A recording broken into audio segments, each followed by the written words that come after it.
카이스트를 다니는 대한민국 최고의 두 천재 형제가 같은 날, 같은 시간에 사라졌습니다. 2003년 여름, 대전. 대한민국에서 가장 머리 좋다는 사람들이 모이는 곳. 카이스트 연구실에는 밤늦게까지 불이 꺼지지 않았습니다.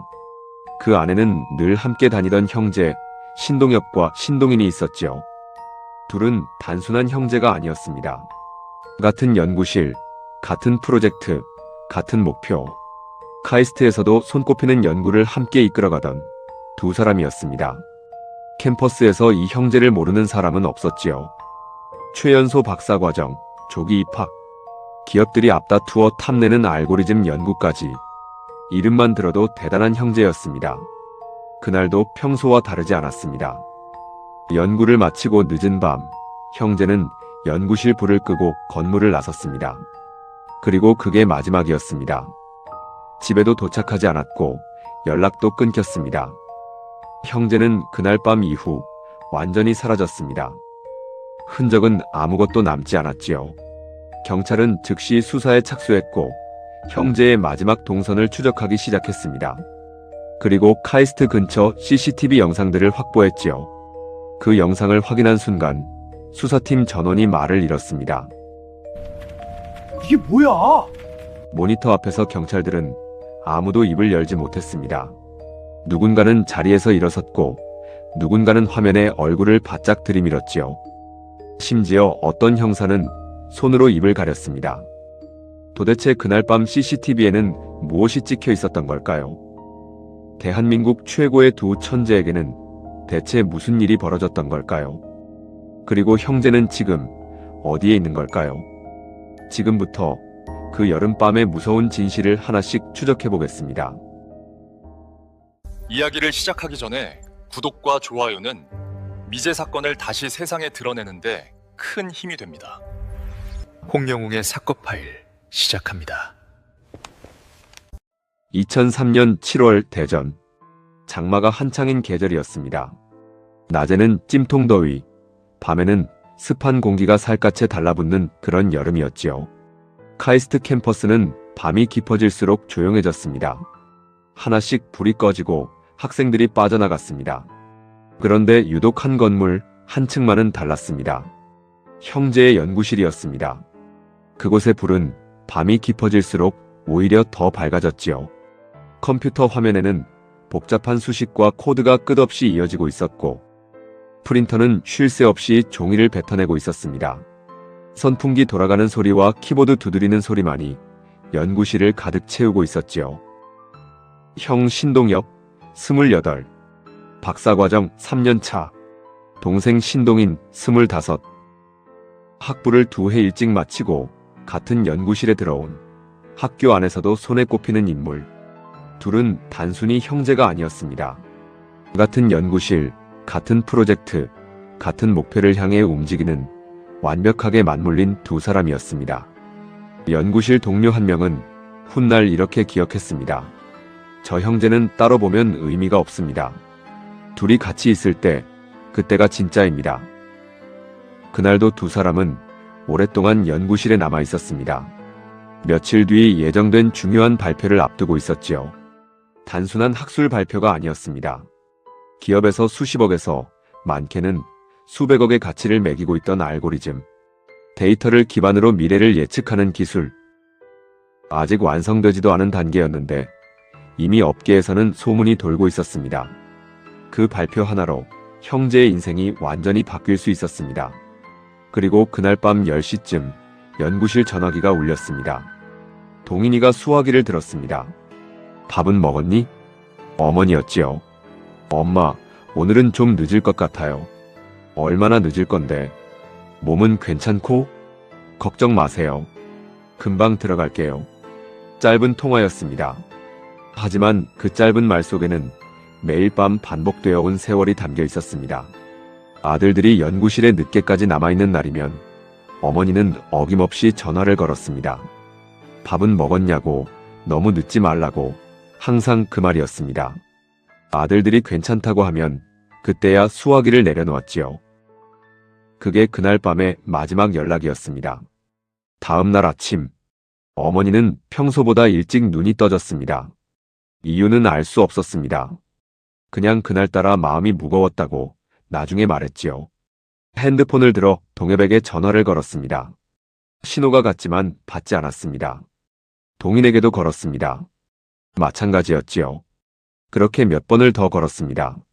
연결되지 않았습니다. 걱정이 된 어머니는 오후가 되자 식당 문을 닫았습니다.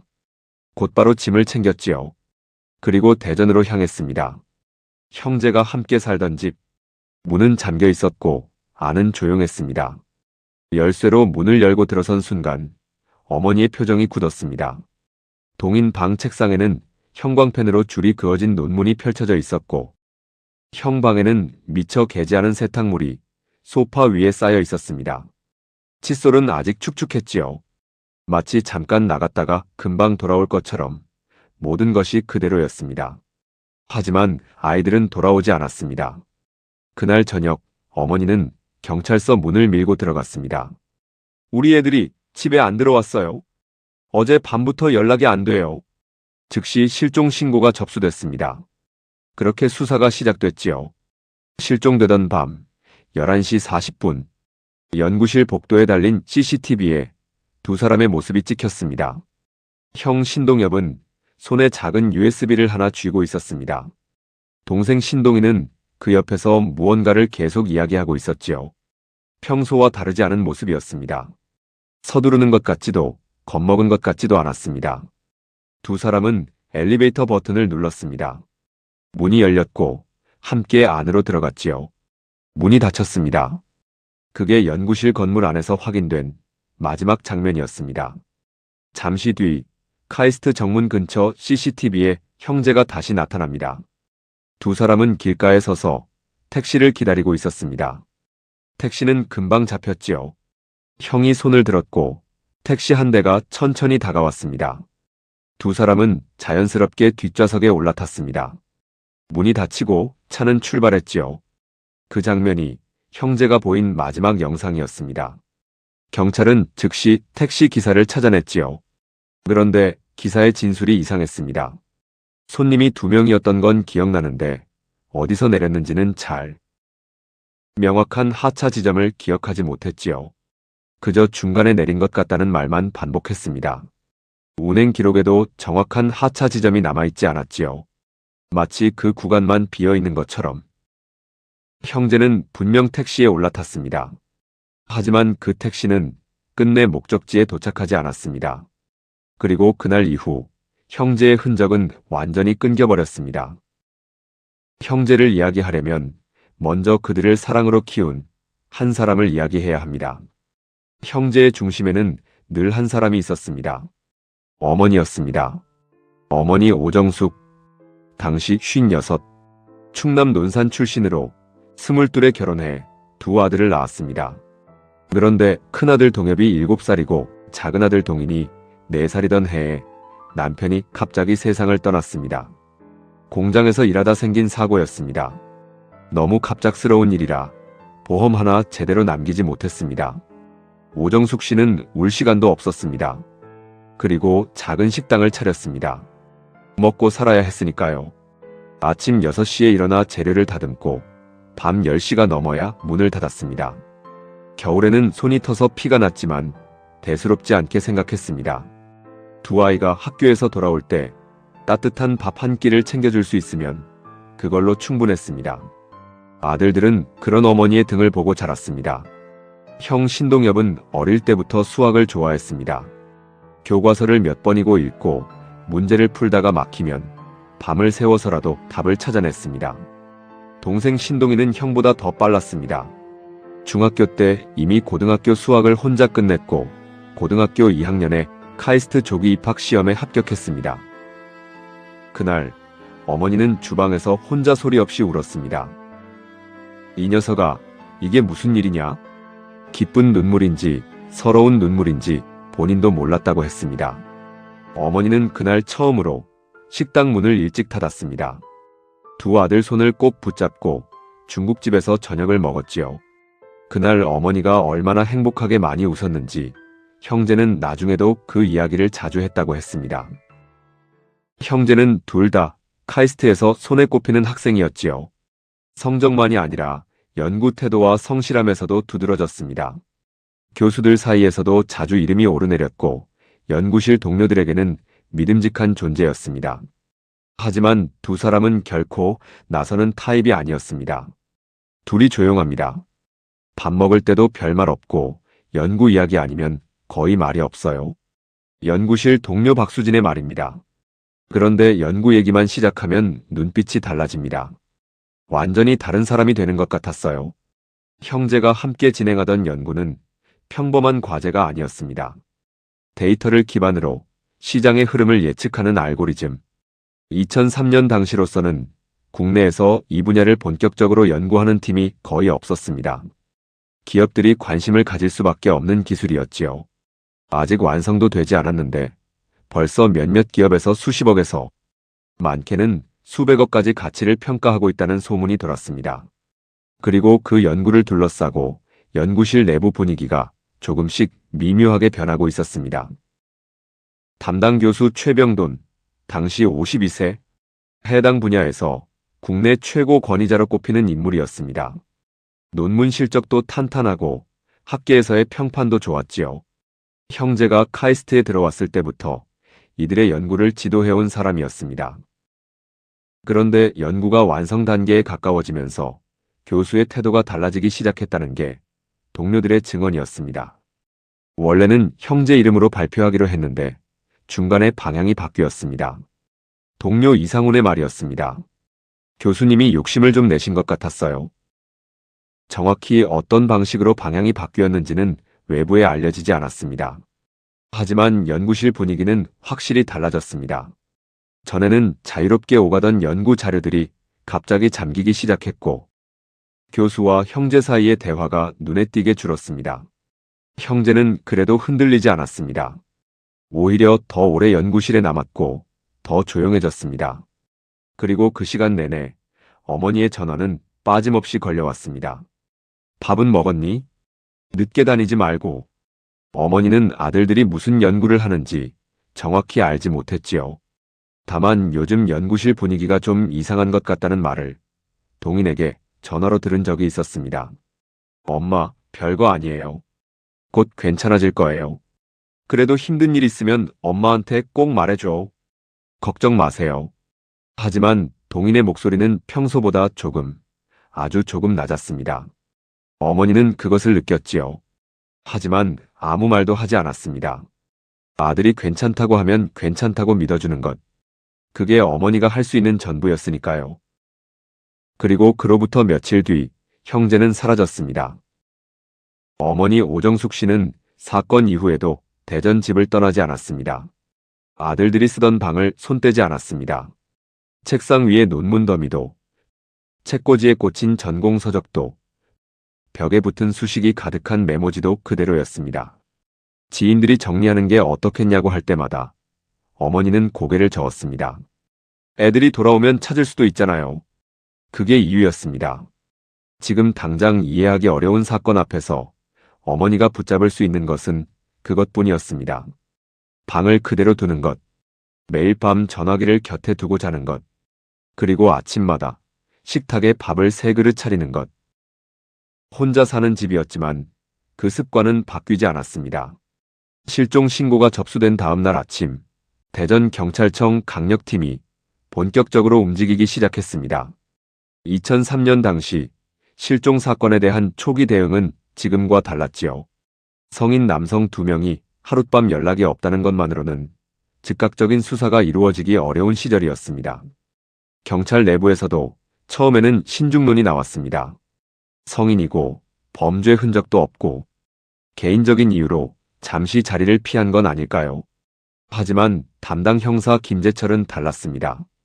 카이스트 박사과정에 발표를 며칠 앞둔 연구자가 아무 연락 없이 사라졌다? 집에는 지갑도 여벌 옷도 아무것도 가져간 흔적이 없었지요. 통장 잔액도 그대로였습니다. 핸드폰은 꺼져 있었습니다. 이건 자발적 실종이 아닙니다. 그 한마디로 수사 방향이 정해졌습니다. 경찰은 먼저 형제의 주변을 샅샅이 뒤졌습니다.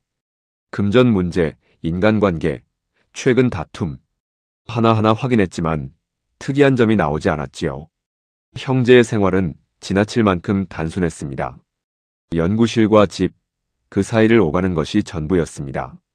도박도 없었고, 빚도 없었고, 여자 문제도 없었지요. 그냥 공부만 하는 애들입니다. 동료들의 말은 하나같이 같았습니다. 그렇다면 실마리는 연구실 안에 있을 수 있습니다. 경찰은 카이스트 측의 협조를 받아 형제의 연구실을 압수수색했습니다. 컴퓨터, 저장 장치, 연구 자료들을 모두 확보했지요. 그리고 분석을 시작했습니다. 그때였습니다. 형 신동엽의 컴퓨터에서 이상한 파일 하나가 발견됐지요. 파일 이름은 단순했습니다. 교수 체크 파일. 처음엔 별것 아닌 것처럼 보였습니다. 장난처럼 혹은 메모처럼 만들어 놓은 파일로 보였지요. 하지만 파일을 열어본 순간 수사팀의 분위기가 순식간에 바뀌었습니다. 내용은 짧았지요. 이건 넘기면 안 돼. 더 이상 믿을 수 없어. 무슨 말인지 알 수는 없었지요. 그리고 특정 기업의 이름이 적혀 있었습니다. 당시 해당 분야에 막대한 자금을 투자하고 있던 대형 IT 기업이었습니다. 수사팀은 즉각 회의를 열었습니다. 파일의 내용과 동료들의 진술, 그리고 연구실 분위기 변화까지 모든 정황이 한 사람을 향해 모이고 있었습니다. 담당 교수 최병돈. 연구실 동료들의 진술이 줄줄이 쏟아졌지요. 원래는 형제 이름으로 발표하기로 했는데 교수가 중간에 본인 단독 연구로 돌리려 했다는 것, 형제와 크게 다퉜다는 것, 갈등이 갈수록 깊어졌다는 점, 연구 성과를 가로채려 했다는 의혹이 구체적인 형태를 갖추기 시작했습니다. 경찰은 즉시 최 교수를 불러 조사하려 했습니다. 그런데 그 순간 새로운 사실이 확인됩니다. 최병돈 교수는 사건 발생 이틀 후 미국으로 출국했습니다. 귀국 일정은 미정. 수사팀 분위기가 단번에 굳어졌지요. 도망간 겁니다. 누군가가 조용히 말했고 아무도 반박하지 않았습니다. 동기는 충분했지요. 수백억의 가치를 가진 기술. 그 기술을 두고 형제와 갈등을 빚었다. 그리고 형제가 사라진 직후 해외로 나갔다. 이보다 더 명확한 그림이 어디 있겠습니까? 경찰은 속도를 올렸습니다. 국제 공조 요청, 해외 체류지 확인, 주변 계좌 추적까지. 수사 역량을 최병돈 한 사람에게 집중했지요. 그런데 이상한 점이 하나씩 드러나기 시작했습니다. 먼저 계좌였습니다. 형제의 기술을 팔아넘겼다면 반드시 돈이 움직여야 합니다. 하지만 최 교수의 계좌에서는 수상한 거래가 전혀 확인되지 않았지요. 그 다음 통화 기록이었습니다. 형제와 최 교수 사이에는 사건 당일 단 한 건의 통화도 없었습니다. 그리고 CCTV. 형제가 사라진 날 밤 최 교수의 모습은 카이스트 인근 어디에도 찍혀 있지 않았습니다. 수사팀 내부에서 조금씩 균열이 생기기 시작했습니다. 혹시 아닌 거 아닐까요? 너무 딱 맞는 것 같은 게 오히려 이상합니다. 그 말이 나온 지 며칠 뒤 미국에 있던 최병돈 교수가 먼저 연락해 왔습니다. 자진 귀국 의사를 밝혔지요.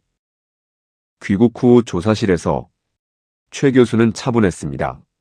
흥분하지도 변명을 늘어놓지도 않았지요. 저는 그날 밤 학교에 없었습니다. 그는 사건 당일 저녁부터 서울에서 열린 학술 행사에 참석하고 있었습니다. 행사 참석자 수십 명이 확인해줬지요. 완벽했습니다. 그리고 그 순간 수사팀이 뒤늦게 깨달은 것이 있었습니다. 교수 체크라는 파일. 즉시 경찰은 다시 분석했지요. 그리고 충격적인 사실이 드러났습니다. 파일 생성 시점이 사건 당일이 아니었습니다. 그보다 훨씬 더 이전에 만들어진 파일이었지요. 그리고 더 결정적인 건 작성자 아이디가 형제가 아니었습니다. 수사팀 안에서 처음으로 흔들림이 생겼습니다. 교수 체크, 그 파일. 혹시 처음부터 우리를 유도하려고 만든 거 아닌가요? 그 말을 꺼낸 형사의 목소리는 조용했지만 조사실 분위기는 순식간에 굳어버렸습니다.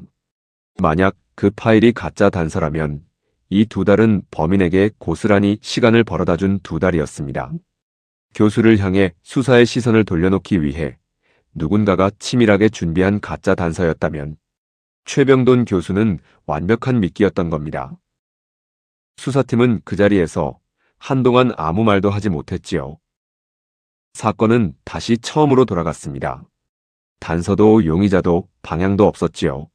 하지만 그날 밤 CCTV는 여전히 남아 있었습니다. 2003년 가을이 왔습니다. 형제가 사라진 지 2달이 지났지요. 사건은 미제로 분류됐고 수사는 사실상 멈춰 있었습니다. 단서도 없었고 용의자도 없었고 방향도 없었습니다. 뉴스에서 형제의 이름이 사라지는 데는 오래 걸리지 않았지요. 대전 거리는 여전히 바쁘게 돌아갔습니다. 은행 앞에는 사람들이 줄을 섰고 카이스트 캠퍼스에는 새 학기를 맞은 학생들이 들어찼지요. 세상은 아무 일도 없었다는 듯 앞으로 나아가고 있었습니다. 하지만 오정숙 씨의 시간은 그 여름밤에 멈춰 있었습니다. 정숙 씨는 매일 아침 6시에 일어났습니다. 쌀을 씻고 국을 끓이고 반찬 2가지를 만들었지요. 그리고 식탁에 그릇을 3개 놓았습니다. 혼자 먹는 밥상이었지만 아들들 몫까지 차리는 그 습관은 단 하루도 빠지지 않았습니다. 밥이 식어도 그릇을 치우지 않았지요. 혹시라도 문이 열리고 아들이 들어올까봐. 아들들 방은 치우지 않았습니다. 동엽이 방 책상 위에는 절반쯤 읽다만 논문이 펼쳐진 채로 있었지요. 동인이 방 벽에는 수식이 빼곡히 적힌 메모지들이 그대로 붙어 있었습니다. 지인들이 올 때마다 정리를 권했지만 어머니는 그때마다 같은 말을 했지요. 애들이 돌아오면 찾을 수도 있잖아요. 그러나 아무도 돌아오지 않았습니다. 3달이 지나고 6달이 지났지요. 2003년이 끝나고 2004년이 왔습니다. 거리에는 새해 현수막이 걸렸고 핸드폰 가게 앞에는 새 기종 광고가 붙었습니다. 카이스트에는 또 새 학기 학생들이 왔지요. 세상은 계속 앞으로 가고 있었습니다. 오정숙 씨는 여전히 2003년 7월에 살고 있었지요. 해가 바뀌어도 어머니의 하루는 달라지지 않았습니다. 아침에 밥을 3그릇 차리고 아들들 방 청소를 하고 저녁이 되면 전화기 옆에 앉아 있었습니다. 한때는 매일 밤 걸던 그 번호로 이제는 신호조차 가지 않았습니다. 그래도 어머니는 전화기를 손에서 놓지 않았습니다. 그렇게 1년이 지났습니다. 경찰에 찾아가는 것도 멈추지 않았지요. 처음 몇 달은 담당 형사 김재철도 반갑게 맞이했지만 시간이 갈수록 해줄 수 있는 말이 없었습니다. 그래도 어머니는 계속 갔지요. 1달에 1번, 혹은 2달에 1번. 새로 밝혀진 소식은 없습니까? 그 한마디를 하기 위해서였지요. 김재철 형사는 그때마다 고개를 숙였습니다. 드릴 말씀이 없어서 죄송합니다. 그 말을 들을 때마다 어머니는 알겠다며 일어섰습니다. 눈물을 보인 적이 없었지요. 경찰서 안에서는. 하지만 나와서 버스를 기다리는 동안 정류장 벤치에 혼자 앉아 한참을 있었다는 것을 형사는 몰랐습니다. 2년이 지나고 3년이 지났습니다. 2006년 봄, 오정숙 씨는 작은 결심을 하나 했습니다. 아들들 이름으로 된 전단지를 만들었지요. 신동엽, 신동인, 사진과 인상착의 연락처. 대전 시내 곳곳에 붙이고 다녔습니다. 전봇대에도, 버스 정류장에도, 슈퍼마켓 게시판에도. 전단지를 붙이고 돌아오는 날이면 어머니의 운동화 밑창이 달아 있었습니다. 그렇게 3년이 더 지났습니다. 경찰 증거 보관소 한편에는 먼지가 두껍게 쌓인 박스가 하나 놓여 있었습니다. 2003년 신동엽, 신동인 실종 사건. 상자 겉면에 그렇게 적혀 있었지요. 안에는 당시 확보한 자료들이 그대로 담겨 있었습니다. CCTV 녹화 파일, 통화 기록, 연구실 압수 자료들. 아무도 꺼내보지 않은 채 7년을 그 자리에 있었습니다. 그 박스 안에 진실이 들어 있었습니다. 2010년 초, 경찰청에서 미제 장기 실종 사건에 대한 재검토 방침이 내려왔습니다. 5년 이상 해결되지 않은 사건들을 다시 들여다보는 것이었지요. 형사 김재철은 그 명단에서 형제의 이름을 발견했습니다. 7년 전 자신이 처음 현장에 나갔던 그 사건이었습니다. 그는 창고로 내려갔습니다. 먼지 쌓인 박스를 꺼냈지요. 자물쇠가 녹슬어 있었습니다. 열쇠를 찾아 억지로 열었습니다. 안에서 오래된 종이 냄새와 함께 당시 자료들이 쏟아졌지요. 그는 맨 아래쪽에서 CCTV 녹화 파일이 담긴 CD 몇 장을 꺼냈습니다. 학교 근처와 택시가 지나갔던 모든 동선들을 녹화해둔 자료였지요. 7년 전 이미 여러 번을 돌려봤던 영상이었습니다. 하지만 그는 다시 컴퓨터에 넣었습니다. 이번에는 달랐습니다. 7년 사이 영상 분석 기술이 발전해 있었지요. 과거에는 그냥 지나쳤던 부분들을 확대하고 밝기를 조정하고 프레임 단위로 멈춰서 볼 수 있었습니다. 김재철은 택시가 나오는 장면부터 다시 재생했습니다. 형제가 택시에 올라타는 장면, 택시가 출발하는 장면, 그리고 그 다음 그는 화면을 멈췄습니다. 택시 뒤쪽 어둠 속에 희미하게 보이는 무언가가 있었습니다. 7년 전에는 그냥 지나쳤던 부분이었습니다. 당시 화질로는 확인조차 어려웠을 테니까요. 하지만 지금은 달랐습니다. 그는 천천히 화면을 확대했지요. 노이즈가 끼고 경계가 흐려졌지만 윤곽은 분명했습니다. 차량 한 대가 택시를 따라 움직이고 있었습니다. 김재철은 숨을 죽이고 다시 재생 버튼을 눌렀습니다. 2010년 봄, 대전 경찰청. 형사 김재철은 그날 밤 자리를 뜨지 못했습니다. 화면 속 그 차량, 택시 뒤를 일정한 거리로 따라오고 있는 것이 분명해 보였지요. 하지만 확신하기엔 아직 이른 단계였습니다. 우연히 같은 방향으로 가던 차일 수도 있었으니까요. 그는 다음 CCTV를 꺼냈습니다. 형제가 탄 택시가 이동했을 것으로 추정되는 경로. 카이스트 정문에서 시작해 시내 방향으로 이어지는 도로들. 그 구간에 설치된 CCTV 영상들을 하나씩 이어붙이기 시작했지요. 두 번째 CCTV에도 택시가 지나갑니다. 그리고 잠시 뒤 같은 차량이 다시 등장합니다. 세 번째 CCTV, 또 같은 장면이 반복됩니다. 김재철의 손이 멈췄습니다. 우연이 아니었지요. 그 차량은 택시가 속도를 줄이면 같이 줄이고 속도를 올리면 같이 올렸습니다. 일정한 간격을 유지하면서 택시의 뒤를 정확하게 따라가고 있었습니다. 이건 쫓아가는 겁니다. 그는 자리에서 일어나 팀장실 문을 두드렸습니다. 늦은 밤이었지만 팀장은 아직 퇴근하지 않고 있었지요. 김재철은 노트북을 들고 들어가 영상을 틀었습니다. 팀장이 화면에 얼굴을 가까이 가져갔습니다. 잠시 침묵이 흘렀습니다. 이거 언제 포착된 겁니까? 7년 전 영상입니다. 당시엔 화질 때문에 확인이 안 됐고 지금 기술로 다시 분석한 겁니다. 팀장이 천천히 등받이에 몸을 기댔습니다. 그리고 조용히 말했지요. 전담팀 꾸립시다. 다음 날부터 수사가 다시 시작됐습니다. 목표는 하나였지요. 그 차량의 정체를 밝히는 것. 확보된 건 불완전한 번호판이었습니다. 노이즈와 어둠 때문에 앞 두 자리와 차종만 겨우 판독이 가능했지요. 하지만 그것만으로도 시작할 수 있었습니다.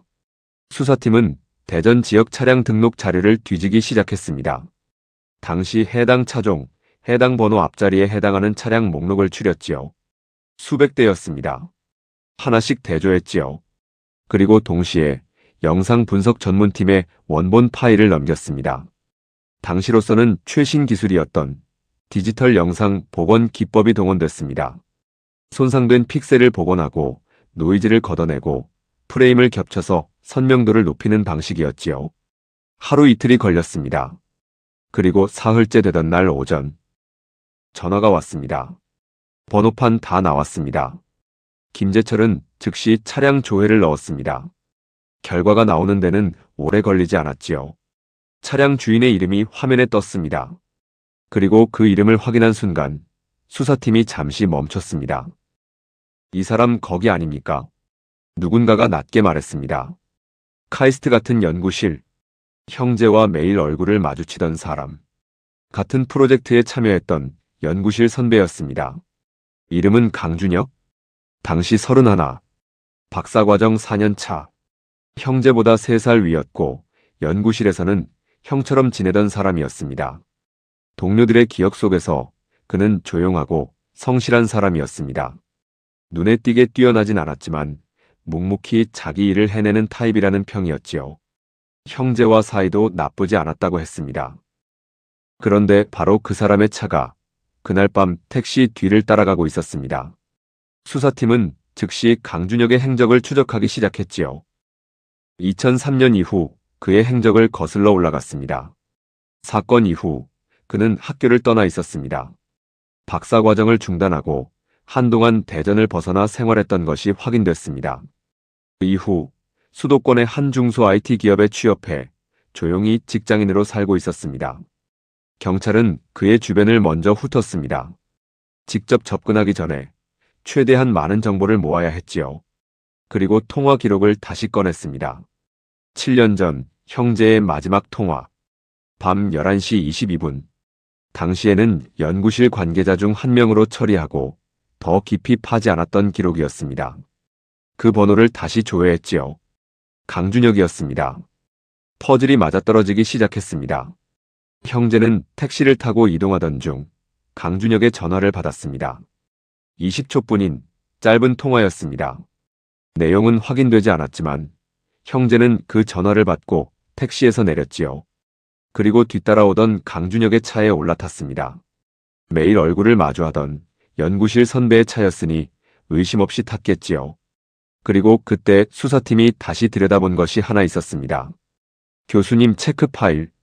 당시에는 형제가 만든 것으로 추정했지만 나중에 누군가가 몰래 심어놓은 가짜 단서임이 밝혀졌었습니다. 그런데 7년이 지난 지금 디지털 포렌식 기술로 다시 분석하자 더 정밀한 흔적이 드러났습니다. 파일에 접근한 마지막 계정, 연구실 공용 서버에 로그인한 기록, 아이디 하나가 남아 있었습니다. 강준혁의 계정이었지요. 처음부터 치밀하게 설계된 함정이었습니다. 교수를 향해 수사의 시선을 돌려놓고 자신은 그 뒤에 숨어 있었던 것이었습니다.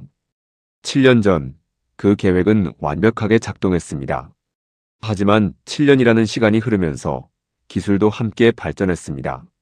그리고 그가 남긴 흔적들이 하나씩 다시 고개를 들기 시작했습니다. 강준혁이라는 이름이 수면 위로 떠오른 순간 수사팀은 신중하게 움직였습니다. 증거는 있었지요. 차량 번호판, 통화 기록, 디지털 로그. 하지만 이것만으로는 충분하지 않았습니다. 그를 직접 압박하기 전에 먼저 그가 어떤 사람인지를 완전히 파악해야 했습니다. 섣불리 건드렸다가 도주라도 하면 7년이 또 허사가 되는 것이었으니까요. 수사팀은 먼저 강준혁의 과거부터 뒤졌습니다. 지방국립대 출신으로 카이스트 석사에 진학했고 이후 박사과정으로 이어졌습니다. 학부 시절 성적은 우수했지만 카이스트에 들어온 뒤로는 달랐지요. 내로라 하는 인재들 사이에서 그는 늘 한 발 뒤에 있었습니다. 논문도 평균 수준이었고 교수의 주목을 받은 적도 없었지요. 그런데 형제가 연구실에 들어온 이후 그 격차는 더 벌어졌습니다. 같은 프로젝트, 같은 연구실에 있었지만 형제는 금세 핵심 연구를 이끌어갔습니다. 교수의 관심도 동료들의 시선도 자연스럽게 형제에게로 쏠렸지요. 강준혁은 프로젝트의 주변부 작업을 맡았고 그것이 반복됐습니다. 연구실 동료들은 당시를 이렇게 기억했습니다. 강 선배가 그 형제들한테 신경 쓰는 것 같긴 했어요. 이상훈의 말이었습니다. 근데 대놓고 뭔가 하는 건 아니었어요. 그냥 가끔 표정이 굳어있다는 느낌? 특히 형제 연구가 잘 풀리는 날에는 박진수도 비슷한 기억을 갖고 있었습니다.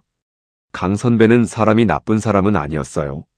그냥 조용한 사람이었는데 그 형제들이랑 있을 때는 뭔가 달랐습니다.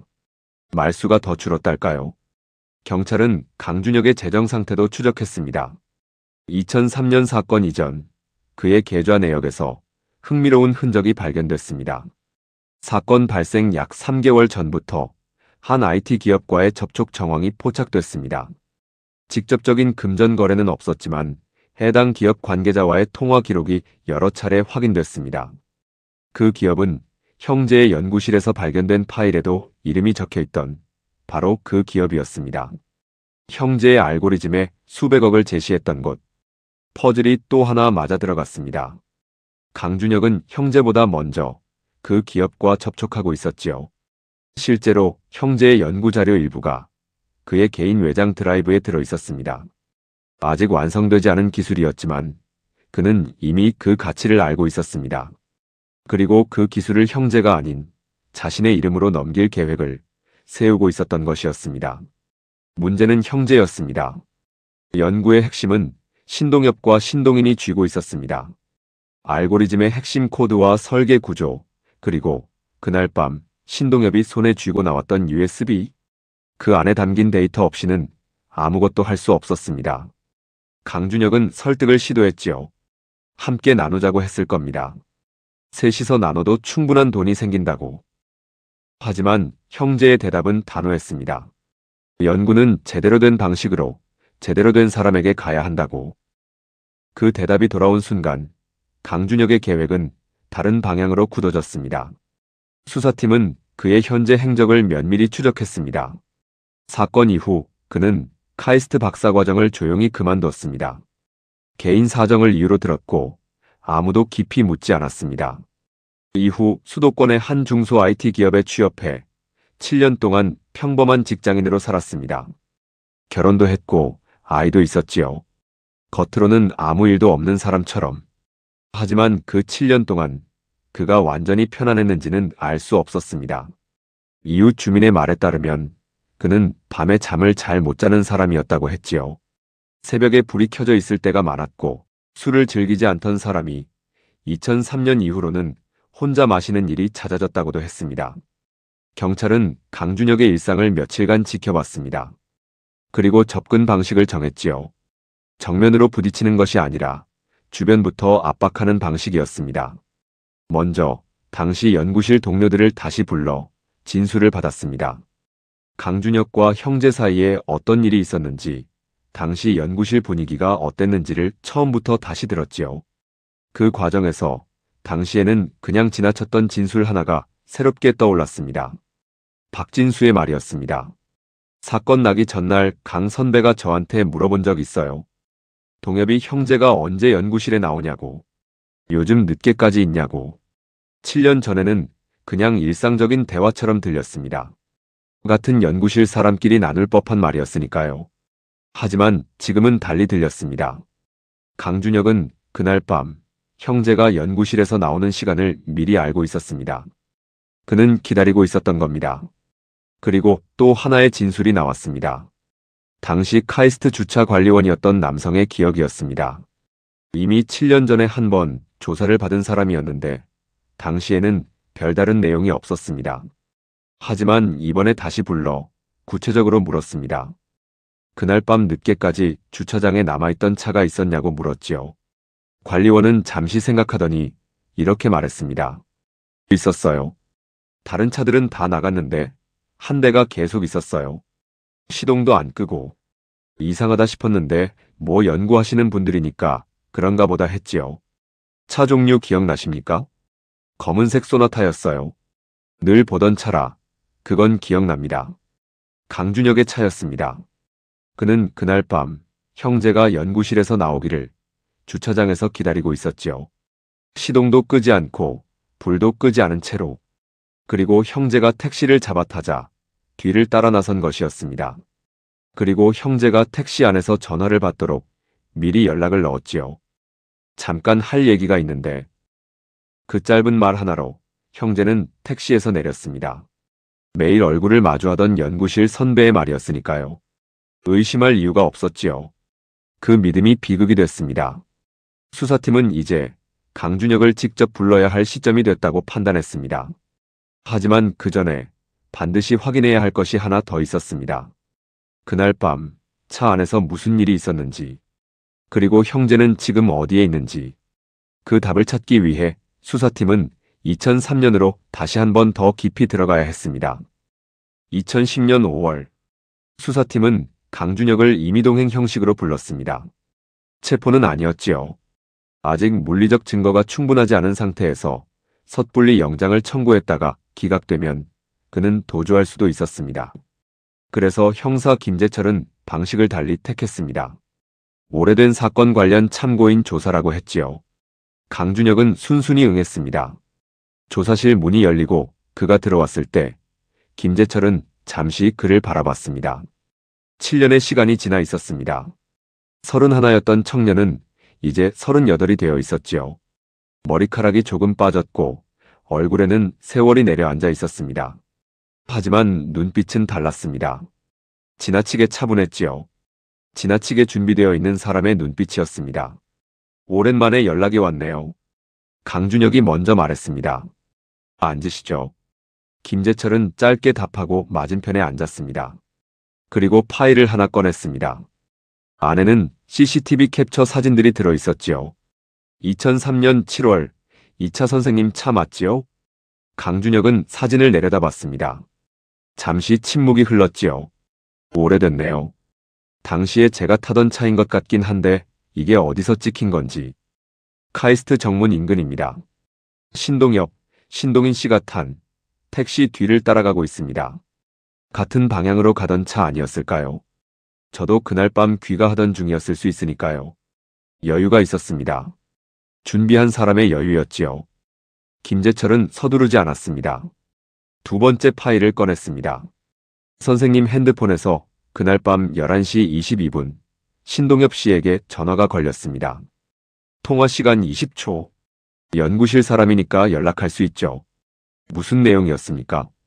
7년 전 일인데 기억이 안 나십니까? 안 나네요. 김재철은 파일을 덮었습니다. 그리고 한동안 아무 말도 하지 않았지요. 조사실에 침묵이 내려앉았습니다. 형광등이 윙 하고 울렸습니다. 강준혁은 탁자 위에 두 손을 올려놓고 있었지요.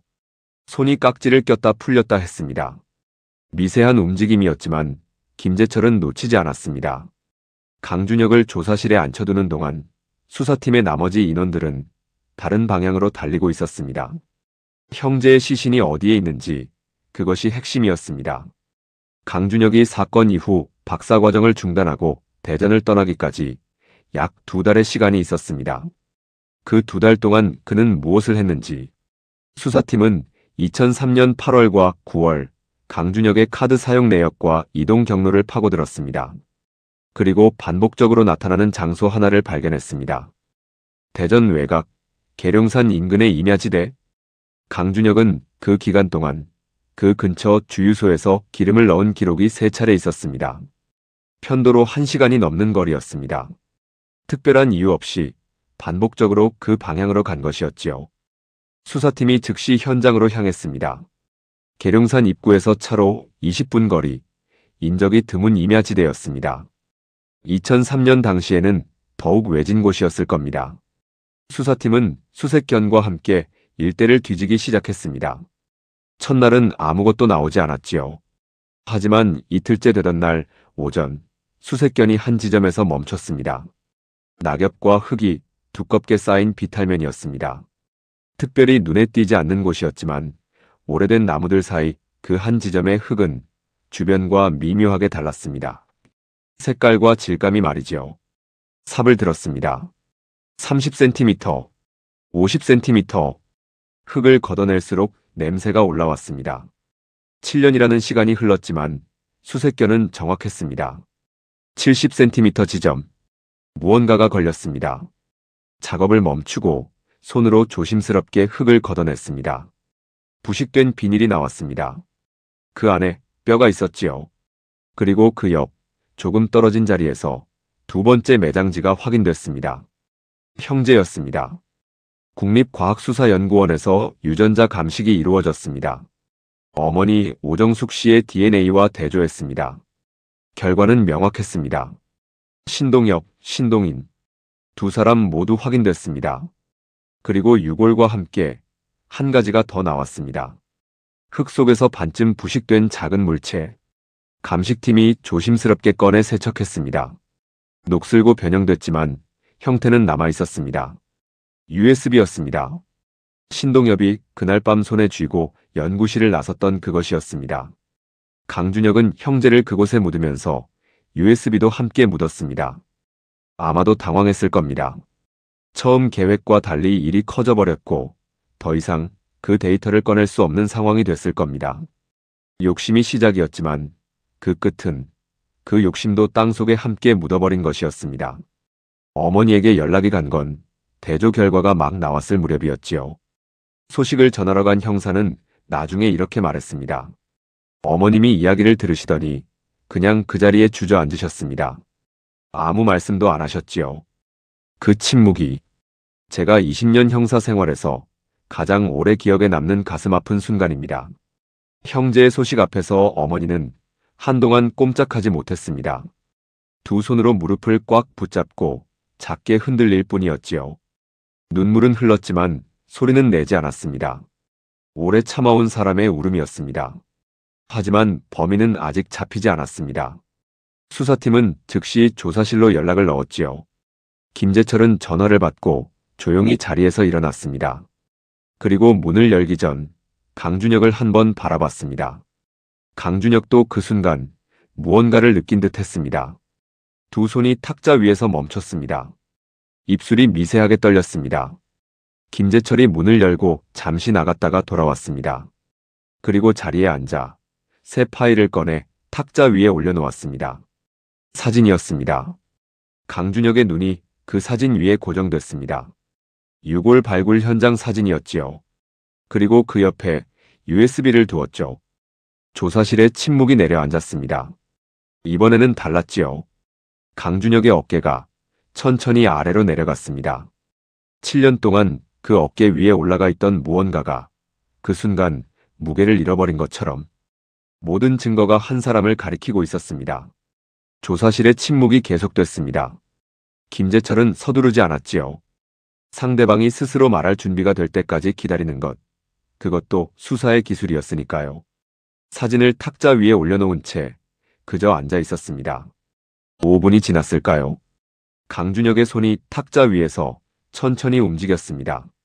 깍지를 꼈다 풀었다 하다가 결국 두 손을 무릎 위로 내렸습니다. 눈은 사진에서 떠나지 않았습니다. 입술이 파르르 떨렸지요. 그리고 마침내 7년 동안 묻어두었던 말이 흘러나왔습니다. 제가 그랬습니다. 목소리가 갈라져 있었습니다. 김재철은 아무 말도 하지 않았지요. 그저 기다렸습니다. 강준혁이 천천히 고개를 들었습니다. 눈이 충혈되어 있었지요. 처음부터 죽이려고 한 건 아니었습니다. 그 말이 시작이었습니다. 강준혁은 2시간에 걸쳐 그날 밤의 일을 털어놓았습니다. 그가 처음 기업 측과 접촉한 건 사건 발생 4개월 전이었습니다. 학술 행사에서 우연히 만난 기업 관계자가 연구실의 알고리즘에 관심을 보였고 그것이 시작이었습니다. 처음에는 단순한 대화였습니다. 그런데 이야기가 깊어지면서 숫자가 나왔습니다. 완성본 기준으로 150억. 그 숫자를 들은 순간 강준혁은 멈추지 못했습니다. 카이스트에 들어온 뒤 7년이었습니다. 7년 동안 늘 한 발 뒤에 있었습니다. 같은 연구실에서 형제가 핵심을 맡고 자신은 주변을 맴돌았습니다. 논문도 부족했고 교수의 관심도 받지 못했습니다. 박사 학위를 마쳐도 갈 곳이 불투명했지요. 충북 시골에서 혼자 아들 뒷바라지를 해온 어머니 생각도 있었습니다. 고향 집은 낡아 있었고 어머니는 늙어가고 있었습니다. 150억이라는 숫자가 그 모든 것을 한꺼번에 해결해 줄 것처럼 보였습니다. 강준혁은 형제를 설득하기로 했습니다. 함께 나누자고, 셋이 나눠도 각자 50억씩은 된다고. 어차피 연구실을 나가면 이 기술로 돈을 벌 기회가 없다고. 합리적인 제안이라고 생각했지요. 하지만 형제의 대답은 달랐습니다. 동엽이 먼저 말했습니다. 이건 이렇게 쓰는 기술이 아니라고. 제대로 된 방식으로 세상에 내놓아야 한다고. 동인이도 고개를 끄덕였습니다. 두 사람은 한치의 흔들림도 없었습니다. 강준혁은 그 순간을 이렇게 기억했습니다. 그 눈빛을 보는 순간 설득이 안 된다는 걸 알았습니다. 그리고 제 안에서 뭔가가 끊어지는 느낌이 들었습니다. 그는 며칠을 고민했습니다. 형제가 없다면 이 기술을 오롯이 기업에 넘기고 돈을 받을 수 있다는 계산이었지요. 그리고 결국 선택을 했습니다. 그날 밤 강준혁은 오후부터 움직였습니다.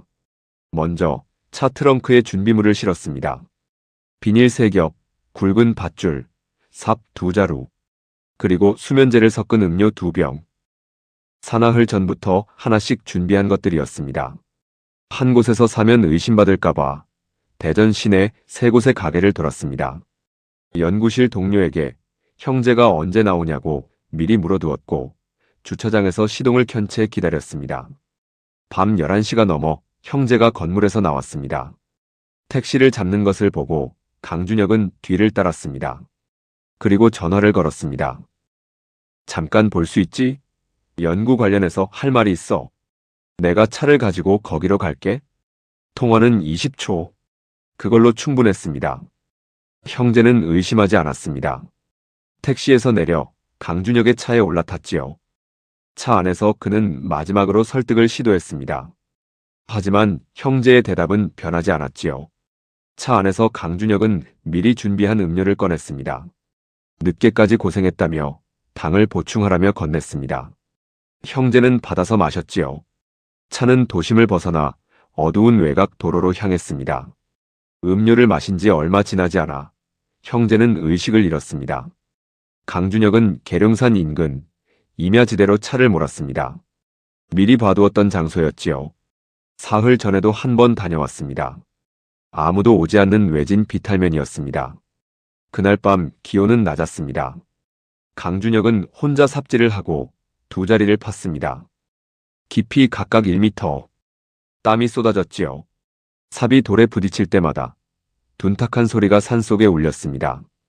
그 소리를 들을 사람은 아무도 없었습니다. 형제는 의식이 돌아오지 않은 채였습니다. 강준혁은 비닐을 3겹 깔았습니다. 그리고 형부터 이어서 동생을 눕혔지요. 흙을 덮었습니다. 삽으로 다지고 또 덮고 또 다졌습니다. 마지막으로 낙엽을 긁어 모아 위에 쌓았습니다. 아직 살아있는 형제를 그대로 생매장해버렸지요. 새벽 3시가 넘어서야 작업이 끝났습니다. 강준혁은 흙 묻은 손을 바지에 닦으며 산을 내려왔습니다. 차에 올라타고 시동을 걸었습니다.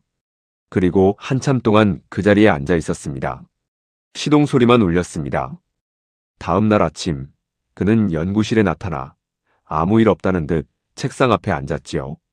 동료들이 형제가 보이지 않는다고 걱정할 때 같이 걱정하는 척했습니다. 그렇게 그는 형제를 처리했습니다. 신동엽의 손에 있던 USB는 그날 밤 묻었습니다. 형제가 없는 상태에서 그 데이터만으로는 기업 측이 돈을 주기는 어렵다고 했습니다.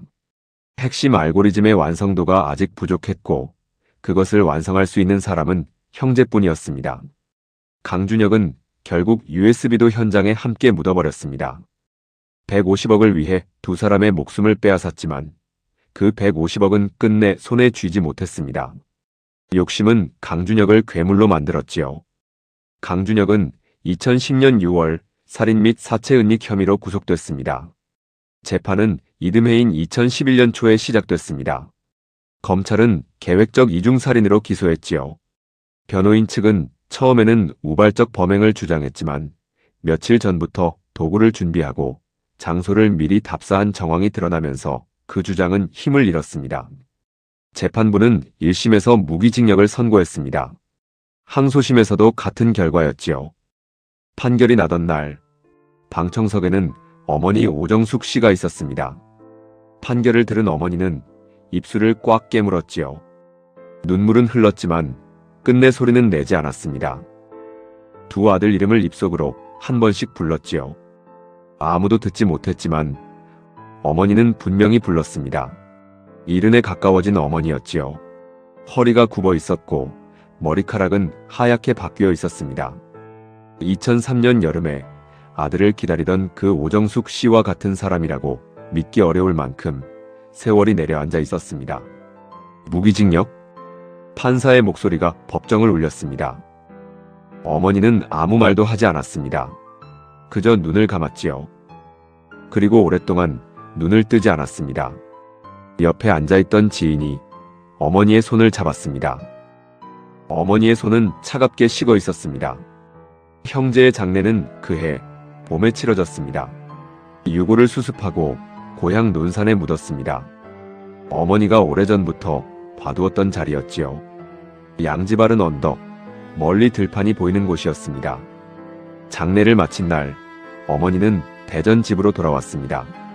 소파 위에 세탁물을 한 장씩 개었습니다. 손이 멈추는 건 두세 번이었습니다. 손에 쥔 옷에서 아직 아들 냄새가 나는 것 같아서였지요. 어머니는 그 옷을 한동안 가슴에 품었습니다. 그렇게 오래 안고 있다가 조심스럽게 개어서 내려놓았습니다. 아들들 방 문을 열었습니다. 8년 동안 치우지 않았던 방이었습니다. 동엽이 방 책상 위에는 여전히 논문이 펼쳐져 있었고 동인이 방벽에는 수식 메모지들이 그대로 붙어 있었습니다. 어머니는 동엽이 방으로 들어가 의자에 앉았습니다. 그리고 펼쳐진 논문을 천천히 손으로 쓸었습니다. 손바닥으로 한 번, 또 한 번, 그러다 멈췄습니다. 그리고 책상 위에 사진 2장을 나란히 올려놓았습니다. 동인이가 입학하고 얼마 지나지 않아 찍은 사진이었습니다. 두 아들이 나란히 서서 웃고 있었지요. 형은 동생 어깨에 팔을 걸고 있었고 동생은 그게 쑥스러웠는지 살짝 웃고 있었습니다. 어머니는 그 사진 앞에 오래 서 있었습니다. 아무 말도 하지 않았지요. 그리고 소리 없이 울었습니다. 어깨가 조용히 흔들렸습니다. 눈물이 논문 위에 떨어졌습니다. 아들이 밤새 들여다보던 그 글자들 위로. 한참 뒤 어머니는 일어나서 방을 한 바퀴 둘러봤습니다. 책꽂이, 책상, 창문, 그리고 마지막으로 문을 잡았습니다. 천천히 닫았습니다. 8년 만에 처음으로 그 방 문이 닫혔습니다. 다음 날 아침 오정숙 씨는 6시에 일어났습니다. 쌀을 씻고 국을 끓이고 반찬 2가지를 만들었습니다. 그리고 식탁에 그릇을 하나 놓았습니다. 하나였습니다. 처음으로 하나였습니다. 어머니는 천천히 수저를 들었습니다. 그리고 밥을 떴습니다. 그게 어머니에게는 마지막 작별이었습니다. 창밖으로 봄볕이 들어오고 있었습니다. 두 형제는 끝내 논문을 완성하지 못했습니다. 수백억의 가치를 지녔다던 그 알고리즘은 결국 계룡산 흙 속에 함께 묻혔습니다. 욕심이 만들어낸 비극의 끝은 그 누구도 아무것도 얻지 못한 것이었습니다. 강준혁은 교도소에서 복역 중입니다. 그가 그토록 원했던 150억도, 박사 학위도, 고향 어머니와의 평범한 삶도 그 어느 것도 손에 남지 않았습니다. 이 사건을 들여다보면서 저는 한 가지 생각이 들었습니다. 여러분에게 가족은 어떤 의미입니까? 매일 밥 먹었냐고 전화하고 늦게 다니지 말라고 잔소리하는 그 사람이 어쩌면 이 세상에서 가장 소중한 사람은 아닐까요? 작지만 소소한 일상이 아름답고 소중한 것이라는 생각이 듭니다. 홍영웅의 사건 파일. 오늘 이야기는 여기까지입니다. 구독과 좋아요는 미제 사건을 다시 세상으로 끌어내는데 큰 힘이 됩니다. 시청해주셔서 감사합니다.